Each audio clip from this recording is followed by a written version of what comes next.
नमस्कार दोस्तों, स्वागत है आपका आपके अपने YouTube चैनल वेटेड गेट्स पर। मेरा नाम है प्रमोद पारचा और आज के इस वीडियो में हम बात करेंगे कुछ जीके के कुछ बहुत ही ज़्यादा इम्पॉर्टेंट मिसलेनियस क्वेश्चंस के बारे में, जो कि आपके आने वाले एग्ज़ाम के पॉइंट ऑफ व्यू से काफ़ी ज़्यादा इम्पॉर्टेंट हैं।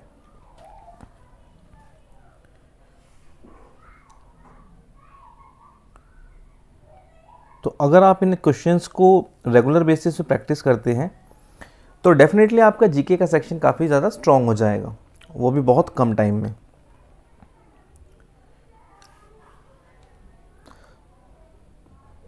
तो चलिए दोस्तों, बिना किसी देरी के सेशन को स्टार्ट करते हैं।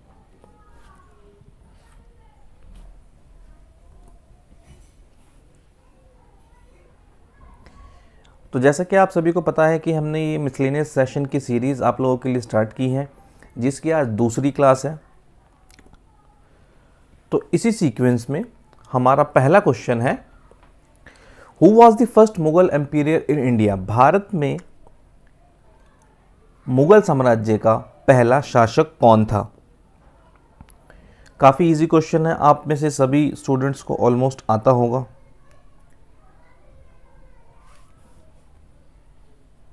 तो इसका सही आंसर होगा ऑप्शन डी, बाबर। तो दोस्तों, ये क्वेश्चन हमने यहाँ पर जो रखे हैं, ये क्वेश्चन आप लोगों को देखने में काफ़ी इजी लग रहे होंगे, पर ये क्वेश्चंस को यहाँ पर रखने का मोटिव ये है कि हमें यहाँ से आप लोगों को क्वेश्चंस की डिटेलिंग करना सिखाना है और वो टिप्स एंड ट्रिक्स बताने हैं जिनसे कि आप अपनी स्टडी पैटर्न में उन टिप्स एंड ट्रिक्स को अप्लाई करके अपने इस सेक्शन को स्ट्रॉन्ग कर सकें। तो जैसा कि मैंने कल भी आप लोगों को बताया था कि हम किसी भी एक क्वेश्चन से एक कीवर्ड ले लेते हैं, देन उसी कीवर्ड की डिटेलिंग करते हैं। जैसे कि हमारे पास यहाँ पर क्या कीवर्ड है?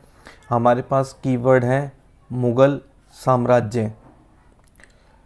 साम्राज्य और बाबर। आप सभी जानते हैं मुग़ल साम्राज्य की स्थापना बाबर ने की थी, जो कि भारत में किस वर्ष आया था, क्वेश्चन पूछा जाता है एग्ज़ाम में। तो सबसे पहले बात करते हैं, जैसे कि आप सभी को पता है कि बाबर ने भारत में क्या किया था? मुग़ल साम्राज्य की स्थापना। चलिए, पहला क्वेश्चन यहीं से बनता है कि बाबर ने भारत में मुग़ल साम्राज्य की स्थापना कब की, या उसका टाइम पीरियड। सबसे पहले इसके टाइम पीरियड की बात कर लेते हैं। इसका शासनकाल कब से कब तक रहा? तो ये रहा 1526 से 1530 के बीच में। अब हम इसी बीच इसने जो भी अपनी लाइफ में इम्पॉर्टेंट काम किए और जहाँ से कॉम्पिटिटिव एग्जाम्स में क्वेश्चंस पूछे जाते हैं, हम उन्हीं पॉइंट्स को डिस्कस करेंगे। तो सबसे पहला क्वेश्चन बनता है कि वो भारत में आया। तो जैसे कि आप सभी को पता है कि पहले क्या हुआ करता था कि एक जो रियासत है दूसरी रियासत पर आक्रमण कर कर उसका साम्राज्य को अपने अंदर मिला लेती थी। सेम यही सीक्वेंस हुआ था यहाँ पे, आप सभी ने स्कूल में ये पढ़ा होगा। तो इन्होंने एक लड़ाई लड़ी। कौन सी लड़ाई? आप लोगों को पता होगा कि पानीपत की लड़ाइयाँ इतिहास में बहुत फेमस रही हैं। तो टोटल पानीपत की लड़ाई कितनी हुई है? 3 पानीपत की लड़ाइयाँ हुई हैं, जिसमें से कि पहली लड़ी गई थी बाबर के द्वारा। अब बाबर ने ये लड़ाई कब लड़ी? तो बाबर ने ये लड़ाई लड़ी थी 21 अप्रैल 1526 में। किसके साथ? इब्राहिम लोदी के साथ। इब्राहिम लोदी उस टाइम पे दिल्ली का एक राजा हुआ करता था। लोदी वंश का अंतिम शासक कहा जाता है इसे। और ऐसी काफ़ी सारी लड़ाइयाँ बाबर ने लड़ी। ये डेट है पानीपत की पहली लड़ाई की।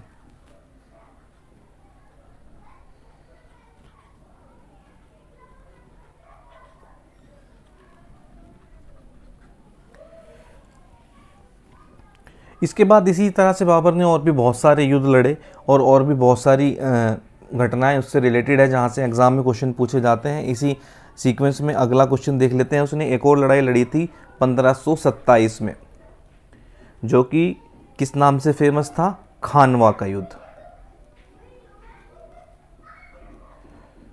ये खानवा के युद्ध के नाम से फेमस हुई थी लड़ाई, और इसमें बाबर ने किसको हराया था? हराया राणा सांगा को। बाबर ने खानवा के युद्ध में किसको हराया था? राणा सांगा को। देन उसके बाद आगे बात करते हैं बाबर की आत्मकथा। एक बाबर ने अपनी एक आत्मकथा भी लिखी थी जिसका नाम था तुझके बाबरी। तुजुक ए बाबरी, यहाँ से भी क्वेश्चन पूछा जाता है कि ये किताब किसने लिखी। तो ये क्योंकि आत्मकथा थी, और जनरली आत्मकथा जो है आदमी अपनी खुद ही लिखता है, जिसे ऑटोबायोग्राफी कहते हैं। किसी और के जीवन पर अगर कोई और व्यक्ति कहानी लिखता है तो उसे बायोग्राफी कहा जाता है। तो ये बाबर ने खुद लिखी थी। क्वेश्चन ये पूछा जाता है एग्जाम में कि ये किस लैंग्वेज में लिखी गई थी, तो ये लिखी गई थी तुर्की में। तुझके बाबरी बाबर की आत्मकथा है जो कि बाबर ने खुद लिखी थी। और बाबर ने और हाँ, अब यहाँ पर हमें ये भाषा पता चली। भाषा मैंने आप लोगों को कल बताया था कि हम जीके में क्या करते हैं, क्वेश्चंस को आपस में रिलेट करते हैं। तो हमें यहाँ पर अगला कीवर्ड क्या मिला? भाषा। तो यहाँ पर हमसे क्वेश्चन पूछा जाएगा कि मुगलों की भाषा क्या थी? तो मुगलों की भाषा थी फारसी, ऑफिशियल लैंग्वेज। मुगलों की राजकीय भाषा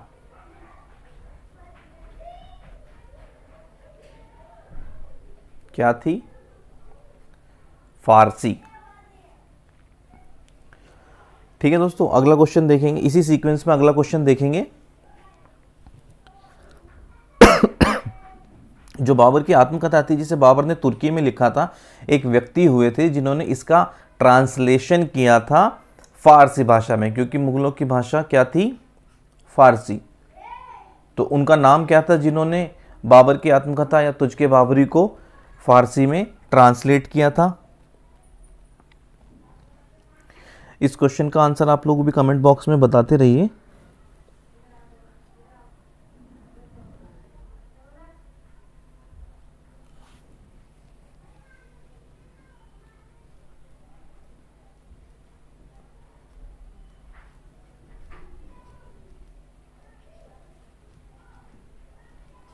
अब्दुल रहीम खाने खाना ने तुझके बाबरी का ट्रांसलेशन किया था, किस में?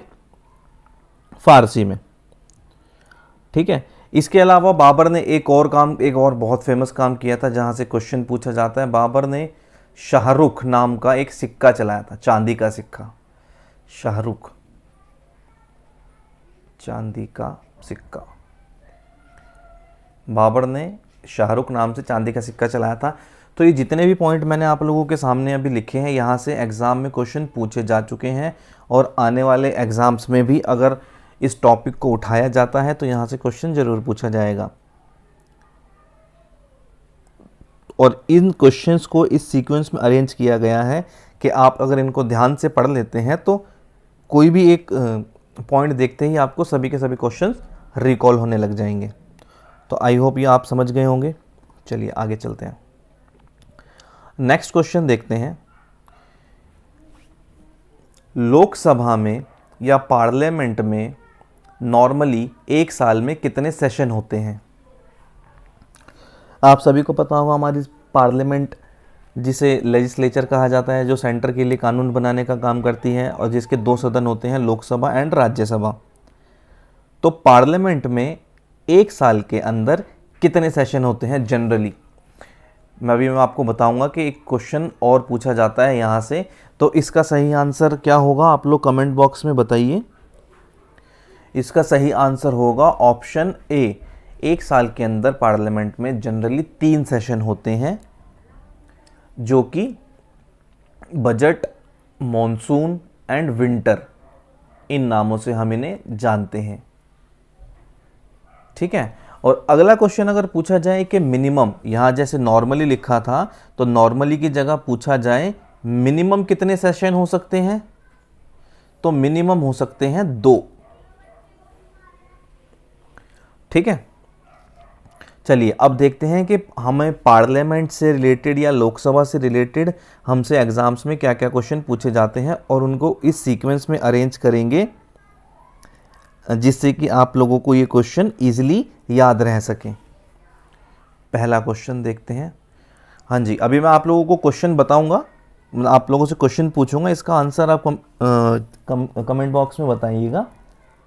चलिए ये आप मुझे ये बताइए कि लोकसभा की स्थापना हमारे संविधान में किस आर्टिकल के अकॉर्डिंग की गई है?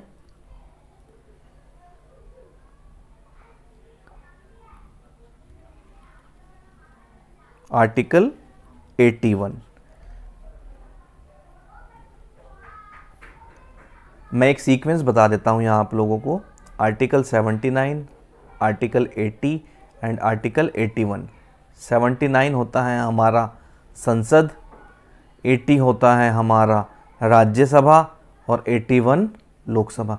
तो इन तीन कीवर्ड्स को आप एक साथ याद रखेंगे तो ये आर्टिकल आप लोगों को हमेशा याद रहेंगे जो कि एग्ज़ाम में क्वेश्चंस पूछे जाते हैं।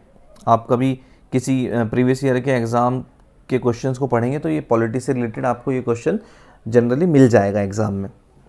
चलिए अब हमने ये देखा कि लोकसभा की स्थापना किस आर्टिकल के अकॉर्डिंग की जाती है, ठीक है। हमने ये देखा कि कितने सेशन होते हैं। अब हम ये देखते हैं कि लोकसभा में क्या क्या काम होते हैं और कौन यहाँ पर बैठते हैं। चलिए अगला क्वेश्चन देखते हैं।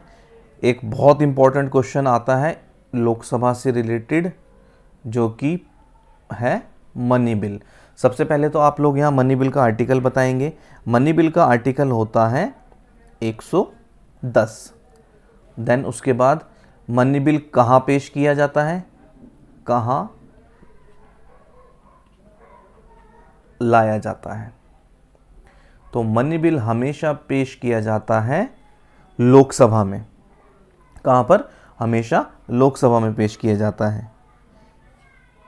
अगला क्वेश्चन देखेंगे। अगला क्वेश्चन पूछा जाता है इसके स्पीकर से रिलेटेड। लोकसभा के स्पीकर। कोई बिल मनी बिल है या नहीं, इसका डिसीजन कौन लेता है? इसका डिसीजन लेते हैं लोकसभा के स्पीकर, ठीक है। अब हमें क्या कीवर्ड मिला यहाँ पे? लोकसभा के स्पीकर। तो हम देखेंगे लोकसभा के स्पीकर जो पहले थे हमारे, पहली लोकसभा के अध्यक्ष या स्पीकर कौन थे? जीवी मावलंकर जी।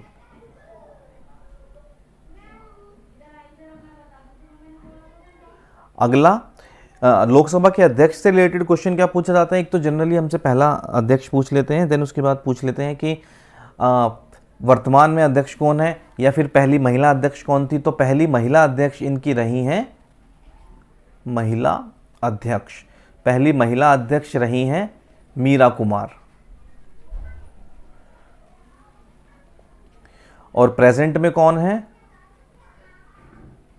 प्रेजेंट लोकसभा स्पीकर या अध्यक्ष तो ये हैं ओम बिड़ला जी, ठीक है। एक क्वेश्चन और पूछा जाता है लोकसभा से कि लोकसभा का मेंबर बनने के लिए, देखिए क्वेश्चन तो यहाँ पर बहुत सारे पूछे जाते हैं पर लेकिन हम उन्हीं क्वेश्चंस पर ध्यान देंगे जो बड़ी फ्रीक्वेंटली पूछे जाते हैं एग्जाम में, ठीक है। लोकसभा से अगर मैं क्वेश्चन बनाने की बात करूँ तो यहाँ से 30-40 क्वेश्चन तक बन सकते हैं पर लेकिन हम उन क्वेश्चंस पे ध्यान देंगे जो बहुत ही फ्रीक्वेंटली पूछे जाते हैं और रेगुलर बेसिस पे पूछे जाते हैं। उन्हीं क्वेश्चंस को हम यहाँ पर प्रैक्टिस करेंगे। अगला क्वेश्चन बनता है यहाँ से कि लोकसभा का मेंबर बनने के लिए, लोकसभा के मेंबर को क्या कहते हैं? एमपी। एमपी बनने के लिए लोकसभा का ना, ठीक है, लोकसभा से एमपी बनने के लिए मिनिमम एज कितनी होनी चाहिए? तो ये होनी चाहिए 25। लोकसभा का मेंबर बनने के लिए मिनिमम एज होनी चाहिए 25, ठीक है। तो ये सभी क्वेश्चन हमने देखे लोकसभा से रिलेटेड। मैं फिर से आप लोगों को एक बार बता देता हूँ। हम यहाँ पर हम वो क्वेश्चन डिस्कस करेंगे जो एग्ज़ाम में हमसे बहुत ही रेगुलर बेसिस पर पूछे जाते हैं। ठीक है, चलिए अगला क्वेश्चन देखते हैं। अगला क्वेश्चन है कि ये बताइए निम्नलिखित में से किसका हृदय 2 चैम्बर वाला होता है। आप लोगों ने जनरली सुना होगा, जब मनुष्य के हृदय के बारे में आपने पढ़ा होगा कि मनुष्य का हृदय जो है कितने चैम्बर वाला होता है।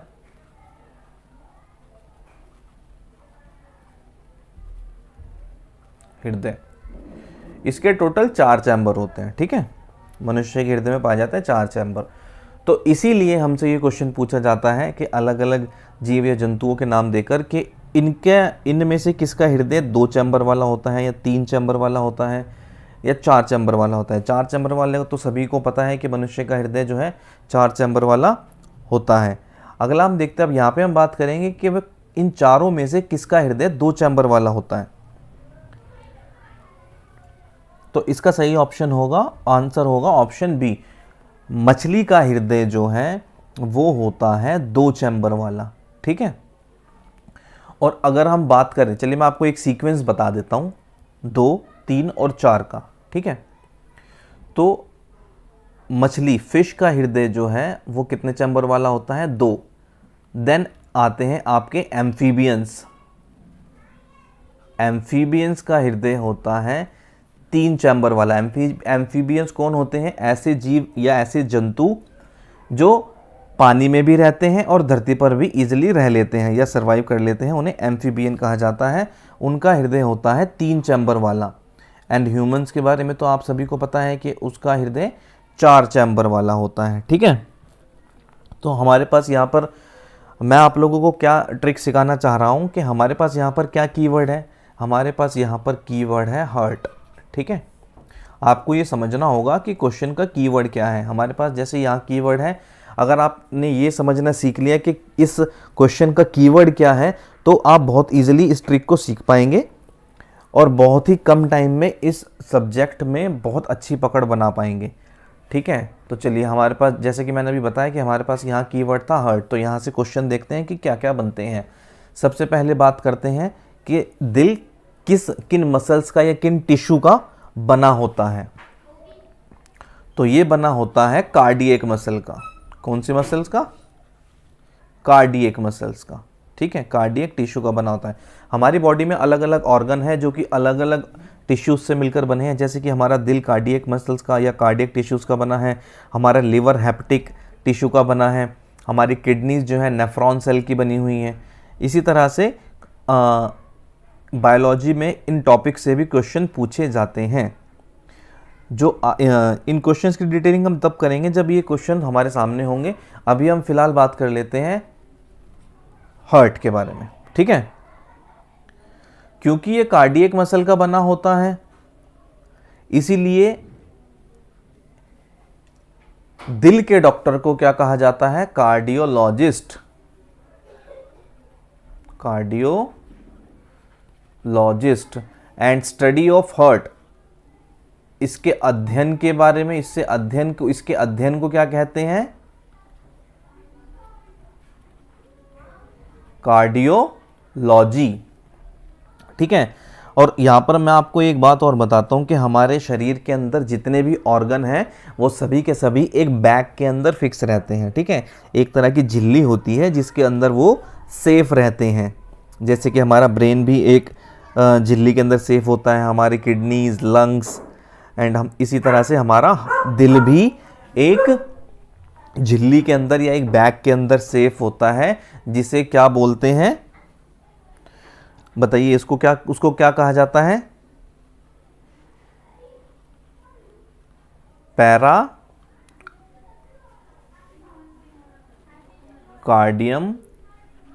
झिल्ली या बैग।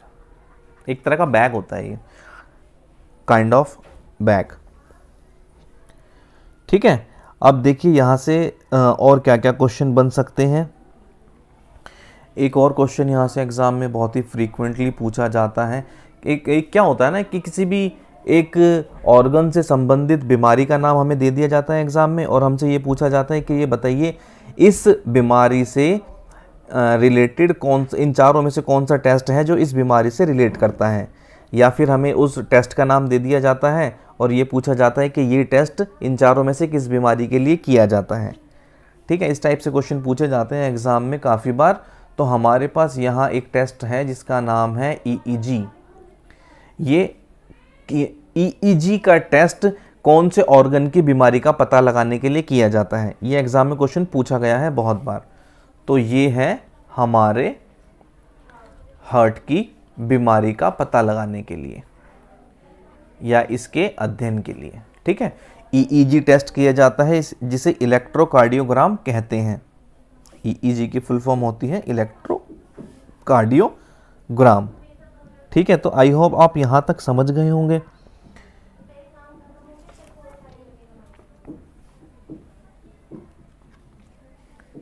और देखिए मैं आपको और बता देता हूँ, एक क्वेश्चन और पूछा जाता है यहाँ से कि पहला हार्ट ट्रांसप्लांट किसने किया था।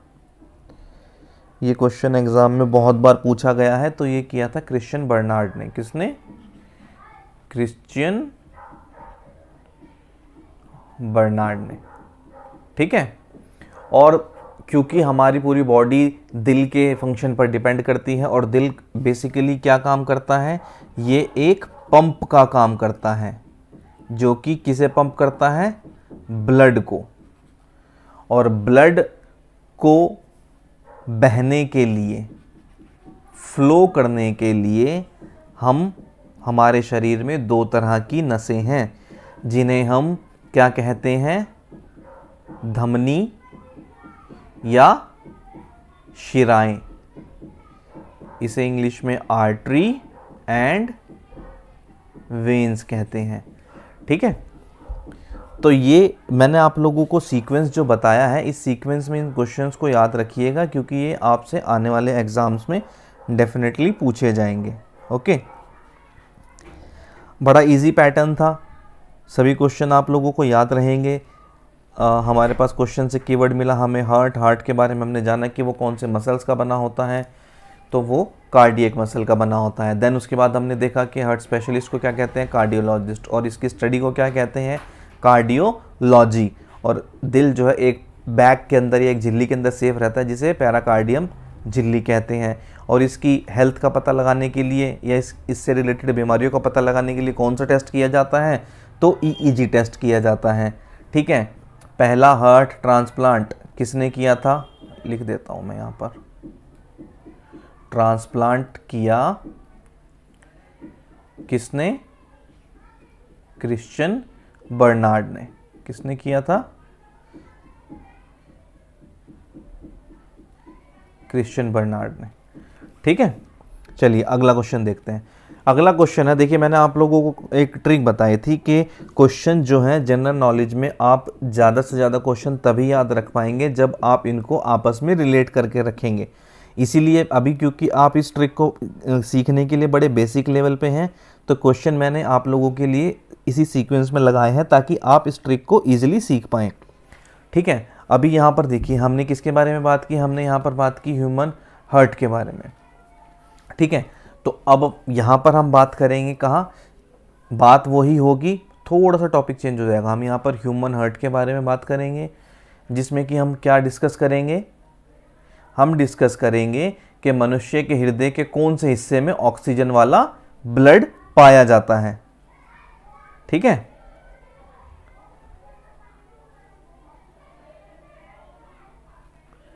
चलिए देखते हैं। ये आप लोगों की हेल्प के लिए मैंने यहाँ पर हार्ट की एक इमेज भी लगाई है, इसको देखकर आप लोग आंसर बता पाएंगे। वैसे तो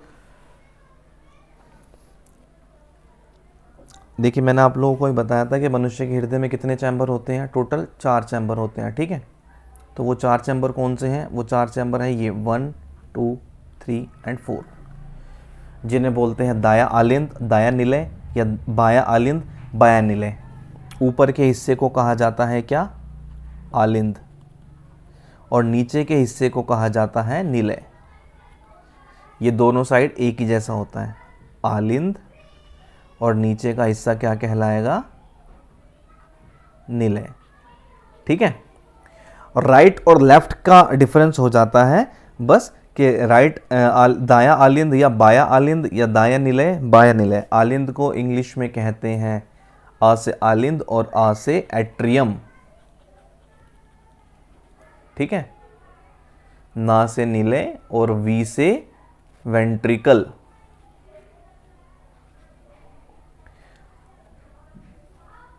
राइट एंड ये भी राइट होगा, यहां पर हो जाएगा लेफ्ट एंड ये भी लेफ्ट। तो right atrium, right ventricles, left atrium, left ventricle, ये होता है स्ट्रक्चर हमारे ह्यूमन हार्ट का। तो यहां पर हम देखेंगे, ये क्वेश्चन हमसे पूछा गया है कि हमारे शरीर के कौन से हिस्से में, जो हमारे दिल के कौन से हिस्से में ऑक्सीजनेटेड ब्लड होता है। हमारे शरीर में दो तरह का ब्लड जो है फ्लो करता है, ठीक है। एक होता है जिसके अंदर ऑक्सीजन होती है और दूसरा जिसके अंदर CO2 कार्बन डाइऑक्साइड होती है।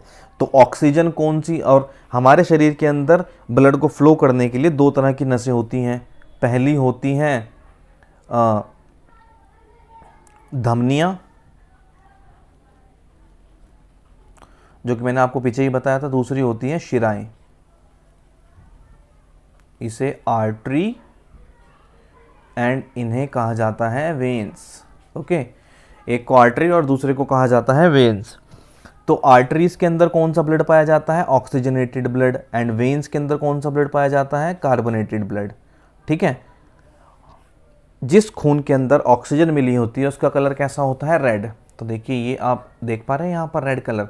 तो दिल के इस हिस्से में, लेफ्ट वाले हिस्से में क्या पाया जाता है, ऑक्सीजनेटेड ब्लड। तो इसका सही आंसर होगा क्या, बताइए आप लोग, इसका सही आंसर क्या होगा। इसका सही आंसर होगा राइट एट्रियम।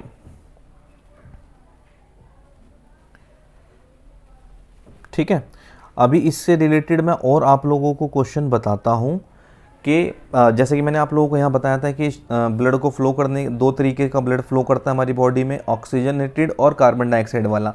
ऑक्सीजनेटेड ब्लड जो है आर्टरीज के अंदर फ्लो करता है और कार्बन डाइऑक्साइड वाला ब्लड जो है हमारा वेन्स के अंदर फ्लो करता है, ठीक है। तो हमारे शरीर में एक तरफ से ब्लड आता है और दूसरी तरफ से जाता है। ब्लड के अंदर देखिए आप, ये ब्लू कलर का ब्लड देख पा रहे हैं यहाँ पर, ये सारे ये इन्हें कहते हैं, ये वेन्स हैं, ठीक है। और इसके अंदर, क्योंकि इसके अंदर कार्बन डाइऑक्साइड मिली हुई है, इसलिए इसका कलर कैसा हो रखा है, ब्लू। और जैसे ही ये ऑक्सीजन लेगा इसका रंग क्या हो जाएगा, लाल हो जाएगा। और ये ऑक्सीजन कहाँ से लेगा, हमारे लंग्स से। हमारे लंग्स जो हैं एक तरह के टैंक का काम करते हैं।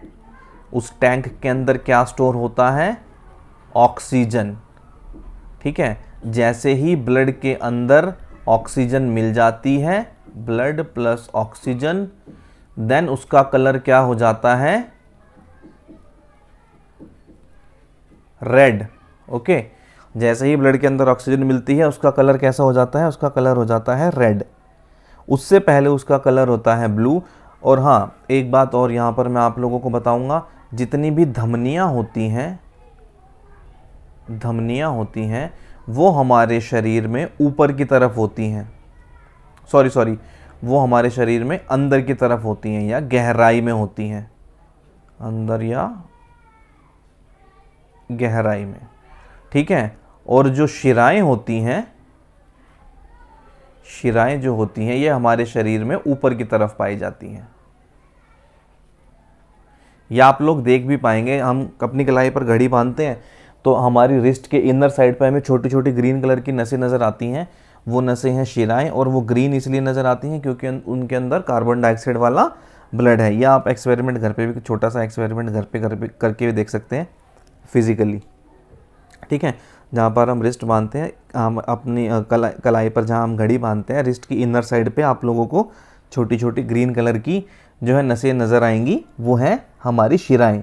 और वो ग्रीन इसलिए नज़र आ रही है क्योंकि उसके अंदर कार्बोनेटेड ब्लड है, ठीक है। ये एक छोटी सी इमेज मैंने आप लोगों को समझाने के लिए रखी थी, जहाँ से रिलेटेड क्वेश्चन पूछे जाते हैं। देखिए ये जो है हमारे शरीर में राइट साइड से हमेशा ऑक्सीजन, कार्बन डाइऑक्साइड वाला ब्लड आता है यहाँ से, ठीक है।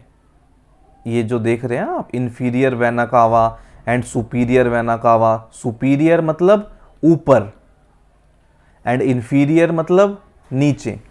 ठीक है, ये इस ट्रिक से समझिएगा इस क्वेश्चन को। इंफीरियर मतलब नीचे और सुपीरियर मतलब ऊपर। तो हमारी बॉडी के लोअर पार्ट से जो कार्बोनेटेड ब्लड आता है वो किसके थ्रू जाता है दिल में?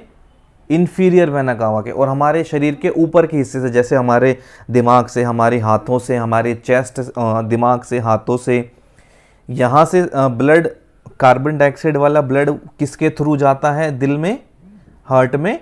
सुपीरियर वेना कावा के थ्रू। ओके, तो अब देखिएगा, ये इमेज आप लोगों को समझाने के लिए मैंने लगाई है कि दिल के अंदर खून का रास्ता कैसे तय होता है। ठीक है, तो देखिए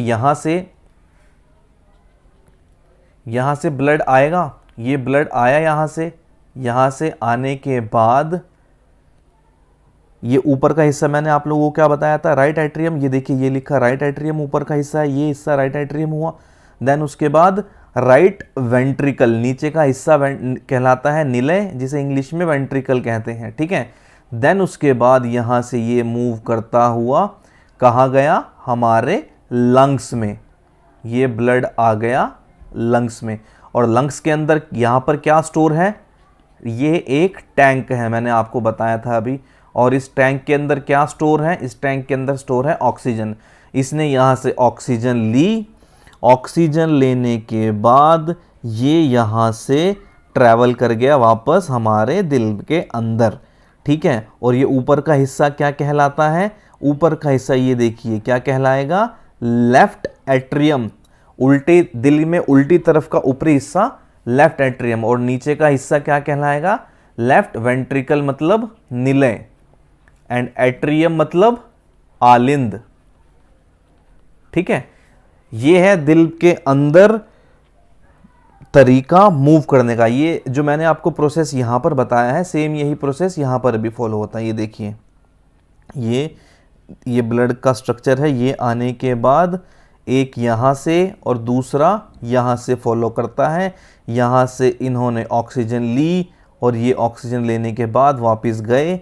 देन यहां से पूरे शरीर के अंदर ये फैल जाएगा। ठीक है, यहाँ से बॉडी के ऊपरी हिस्से में, बॉडी के ऊपरी पार्ट में ऊपर, एंड देन यहाँ से लोअर पार्ट में।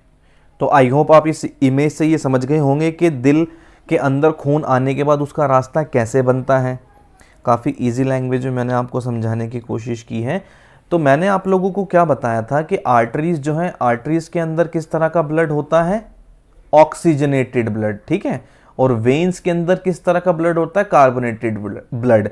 तो हमसे एक क्वेश्चन, ट्रिकी क्वेश्चन पूछा जाता है एक तरह का कि ये बताइए वो कौन सी आर्टरी है जिसके अंदर कार्बोनेटेड ब्लड पाया जाता है। ठीक है, तो क्योंकि मैं आप लोगों को दिल के अंदर ब्लड का रास्ता बता चुका हूं, ठीक है, तो ये क्वेश्चन आप लोग इजीली कर लेंगे। इसका आंसर होगा पल्मोनरी आर्टरी। देखिए यहां पर लिखा हुआ है आर्टरी, ठीक है, पर लेकिन ये है पल्मोनरी आर्टरी। इस आर्टरी के अंदर ब्लड तो कार्बोनेटेड है, तो ये तो एक्सेप्शन हो गया। कई लोग ऐसा समझते हैं कि ये एक्सेप्शन हुआ, पर लेकिन ये एक्सेप्शन नहीं है। मैं आप लोगों को समझाता हूं कैसे। देखिए आर्टरीज और वेन्स कैसे काम करती है ना। आर्टरीज जो है ब्लड ये मैं यहां लिख देता हूं, एक मिनट। ये देखिए, ये ब्लड के लिए दो नसें हुई, आर्टरीज और वेन्स। आर्टरीज ब्लड को कैसे लेकर जाती है ना, ये हमारे दिल से ब्लड कैसे लेकर जाती है, कहां पर लेकर जाती है? बॉडी में। ठीक है, और वेन्स क्या करती हैं? वेन्स बॉडी से ब्लड को वापस कहां लेकर आती हैं? दिल के अंदर। ठीक है, तो बॉडी के अंदर क्या है? हमारी बॉडी के अंदर होते हैं ऑर्गन। आर्टरीज क्या काम करती है? आर्टरीज का मेन काम है और खून को दिल से ऑर्गन तक पहुंचाना। ये मेन काम है आर्टरीज का। ठीक है, और वेन्स का क्या काम है? वेन्स का काम है खून को सभी ऑर्गन्स से वापस दिल के पास लेकर जाना। अगर आप ये बात समझ गए होंगे ना, तो ये ट्रिक ये जो एक्सेप्शन आप लोगों को लगता था, ये बहुत इजी हो जाएगा आप लोगों के लिए। तो मैंने क्या बताया, आर्टरीज क्या काम करती हैं, ये एच से मतलब है हार्ट। आर्टरीज काम करती हैं खून को, ब्लड को दिल से सभी ऑर्गन्स तक ले जाने का, ठीक है। तो पल्मोनरी आर्टरी जो ये है, देखिए यहाँ पर लिखा है पल्मोनरी आर्टरी, ये क्या काम कर रही है, ये देखिए यहाँ से, ये पल्मोनरी आर्टरी यहाँ से खून को कहाँ लेकर जा रही है, ये मैं एक मिनट में आपको अच्छे से समझाने के लिए इसको हटा देता हूँ। ये देखिए ये पल्मोनरी आर्टरी खून को कहाँ लेकर जा रही है, लंग्स में। तो अपना ये तो अपना एक तरह से मेन फंक्शन काम कर रही है ना, मैंने आपको यहाँ बताया था। दिल से कहाँ लेकर जा रही है, ऑर्गन्स में। हमारे लंग्स क्या हैं, लंग्स हमारे ऑर्गन है, ठीक है। पल्मोनरी आर्टरी ने क्या किया, खून को कैसे ले गई, दिल से ले गई ऑर्गन में, ये मैंने बताया आप लोगों को यहाँ पर, है ना। इसी तरह से जो पल्मोनरी वेन्स होती हैं वो क्या काम करेंगी, ब्लड को कैसे लेके जाएंगी, बॉडी से कहाँ लेकर जाएंगी, बॉडी से दिल तक लेकर जाएंगी वापस, ठीक है। तो हमसे एक्सेप्शनली क्वेश्चन एक्सेप्शनल बना के ये पूछा जाता है कि ये बताइए कौन सी आर्टरी है जिसके अंदर कार्बन डाइऑक्साइड वाला ब्लड पाया जाता है। तो इसका आंसर होगा पल्मोनरी आर्टरी, ठीक है। और एक ऐसी कौन सी वेन है जिसके अंदर ऑक्सीजन वाला ब्लड पाया जाता है, तो वो होगी पल्मोनरी वेन। आई होप आप ये ट्रिक सीख गए होंगे। थैंक यू मिल्खा सिंह, आप अच्छे से समझ गए। अगर एक दो स्टूडेंट भी अच्छे से समझ लेते हैं तो हमारा टारगेट अचीव हो जाता है, क्योंकि हमारा मेन टारगेट है एजुकेशन को सभी तक पहुंचाने का, ठीक है। तो ये आप समझ गए ये कैसे काम करता है आपके, और कैसे हमसे ये एक्सेप्शन बनाकर पूछे जाते हैं क्वेश्चन हमेशा से, ये, ठीक है।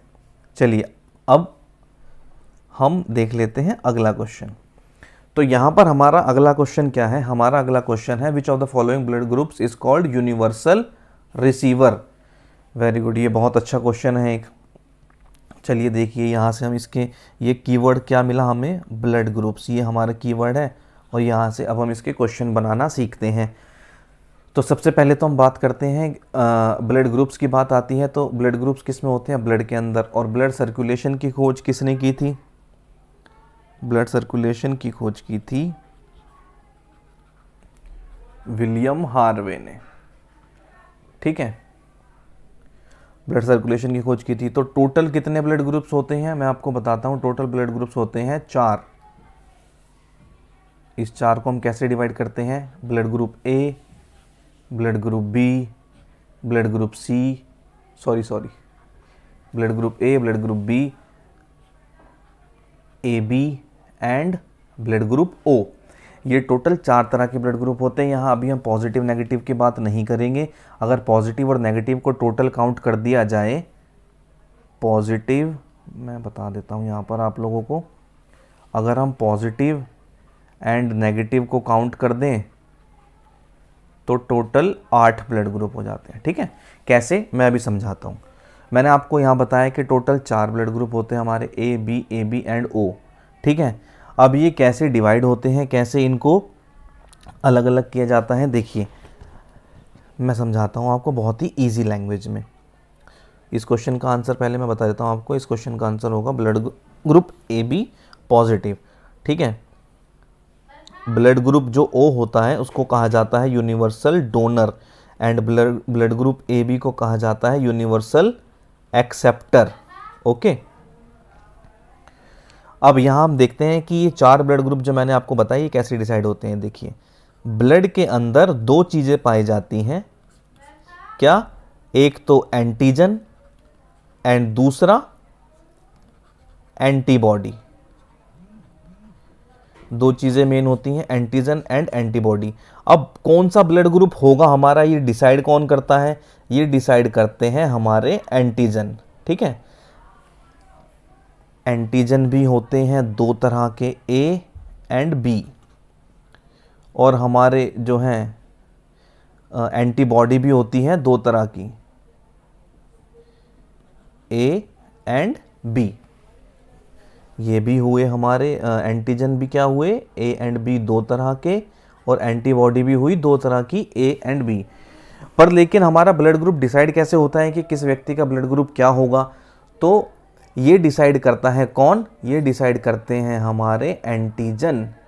अगर किसी व्यक्ति के अंदर एंटीजन ए है तो उसका ब्लड ग्रुप क्या होगा? ब्लड ग्रुप क्या होगा उसका? उसका ब्लड ग्रुप होगा ए। अगर किसी के अंदर एंटीजन बी है तो उसका ब्लड ग्रुप होगा बी। अगर किसी के अंदर दोनों एंटीजन हैं तो उसका ब्लड ग्रुप होगा ए बी। और अगर किसी के अंदर एक भी एंटीजन ना होकर ओनली एंटीबॉडी होगी, एंटीबॉडी है, तो उसका ब्लड ग्रुप क्या होगा? देन उसका ब्लड ग्रुप होगा ओ। ठीक है, ये समझे आप लोग? चलिए अब मैं बताता हूं कि blood group positive and negative कैसे होते हैं। आई होप आप ब्लड ग्रुप समझ गए होंगे कि किस तरह से ब्लड ग्रुप अलग अलग होते हैं। ये 4 टोटल हमारे ब्लड ग्रुप होते हैं। अभी तक हमने यहाँ पॉजिटिव एंड नेगेटिव की बात नहीं की है, ठीक है, वो मैं अब समझाऊंगा आपको कि ब्लड ग्रुप हमारे A positive, A negative, A B positive, B negative कैसे होते हैं। हाँ, मैं यहाँ पर इससे पहले एक बात और बता देता हूँ आप लोगों को। ये यूनिवर्सल एक्सेप्टर और यूनिवर्सल डोनर इन्हें इसलिए कहा जाता है क्योंकि ये universal donor O blood group वाला व्यक्ति किसी भी व्यक्ति को ब्लड दे सकता है and A B blood group वाला व्यक्ति किसी भी व्यक्ति से ब्लड ले सकता है। ठीक है, यहाँ पर मैं आप लोगों को बताता हूँ कि किस तरह से ब्लड ग्रुप में हम पॉजिटिव और नेगेटिव को देखते हैं। इसके लिए सबसे पहले हमें जानना होगा आरएच फैक्टर के बारे में। ठीक है, आरएच फैक्टर की खोज किसने की थी? हमसे एग्जाम में ये क्वेश्चन पूछा जाता है। तो इसकी खोज की थी हमारे एक साइंटिस्ट हुए हैं लैंड स्टीनर ने एंड वीनर ने, लैंड स्टीनर एंड वीनर ने। आरएच फैक्टर क्या होता है ना, जिस व्यक्ति के अंदर आरएच फैक्टर पाया जाता है उसके ब्लड ग्रुप में उसको कहा जाता है पॉजिटिव।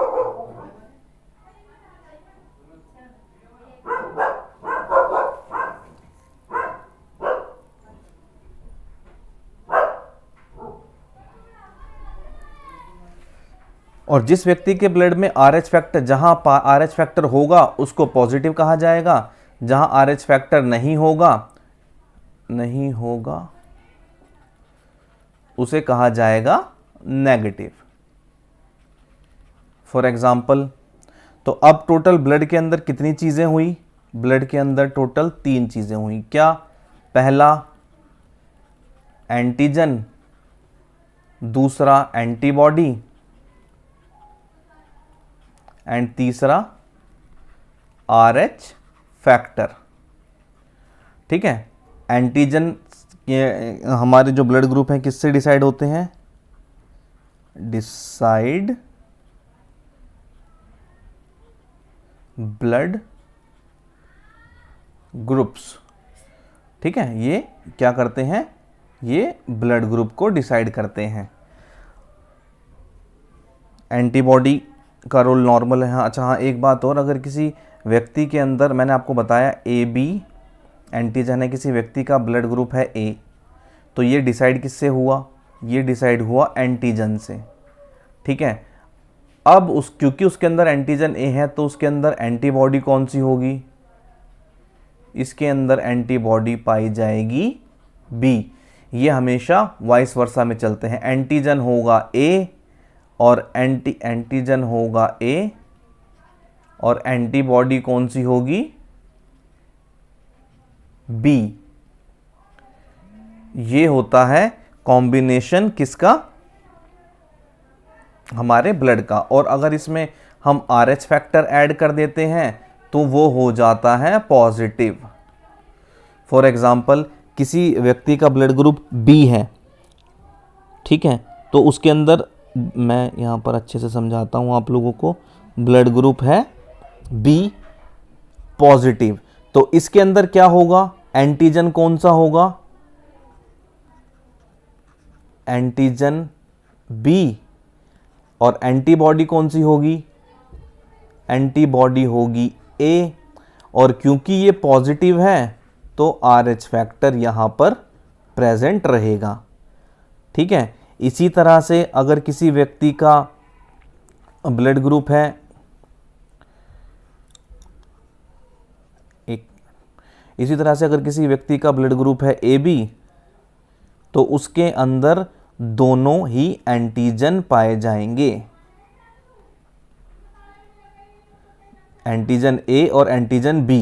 और अगर उस व्यक्ति का ब्लड ग्रुप हुआ AB पॉजिटिव तो उसके अंदर दोनों एंटीजन प्लस में RH फैक्टर भी होगा, और ब्लड ग्रुप O वाले व्यक्ति के अंदर केवल दोनों एंटीबॉडी पाई जाती हैं, एंटीबॉडी दोनों। ठीक है, तो आई होप आप ये अच्छे से समझ गए होंगे। इन क्वेश्चंस की डिटेलिंग मैंने जो आपको आज करनी सिखाई है, ये सभी एग्ज़ाम के पॉइंट ऑफ व्यू से बहुत ज़्यादा इम्पॉर्टेंट है। तो अगर आप लोगों को ये वीडियो अच्छा लगा हो और इस वीडियो से रिलेटेड या कॉम्पिटिटिव एग्ज़ाम्स की तैयारी से रिलेटेड या किसी भी क्वेश्चन से रिलेटेड आप लोगों की कोई भी क्वेरी हो तो प्लीज़ कमेंट बॉक्स में ज़रूर बताएं। और अगर ये वीडियो आप लोगों को अच्छा लगा हो तो इस वीडियो को लाइक करें, शेयर करें और चैनल को सब्सक्राइब